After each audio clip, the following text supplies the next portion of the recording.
and gentlemen, Jay Haft here. Some of you probably wondered why I haven't left this alone, but because, this cost me, this conspiracy and all this fraud stuff. I got tangled in there. They got paid for my building 4 times at least, blackmailed me out, tried to blackmail me on our property, threatened me for 1,500 days. It's $500,000. I'm not going to walk away when these criminals are still walking the street. Okay, now this is from Ken Johnson from the DNR, James Congdon, and then Mayor Kennedy in town. And it says, Mayor Kennedy, I know you had a contact with the Department of Commerce about the need to provide relocation benefits for your proposal. Mike Lutz is one of our attorneys that's effectively dealt with the issue. Please call if you have questions. And then talks about Ken Johnson on the bottom, from Mike Lutz, their attorney, and it's Megan Corral. I have discussed the condemnation issue with the Chief Counsel of Commerce. He agrees that this is not an issue. We'll discuss the matter with the staff. I believe we consider matter closed. Number one, you have to, the state just can't operate like a bunch of criminals, which they have in this case.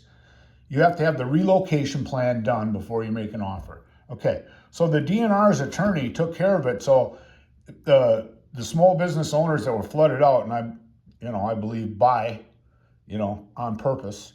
So the bottom line with this is you got 3 individuals. You got the mayor, you got the Commerce Department, and the DNR. That's 3 people. They conspired to commit, okay, and do the disaster grant fraud. Okay, so these are also civil rights violations, 14th Amendment. 2 or more people to conspire to take something from someone that's provided by law in the Constitution. And this is basically what this is. This is a huge conspiracy, civil rights, and fraud. Okay. And the thing is, they actually did a relocation plan, got the money, and gave it to the developer of the building worth $200 million. You'd be pissed, and you'd want to. They were supposed to pay for the losses and the damage of the people. And it says here, there are no statute of limitations on disaster grant funding with fraud. Okay.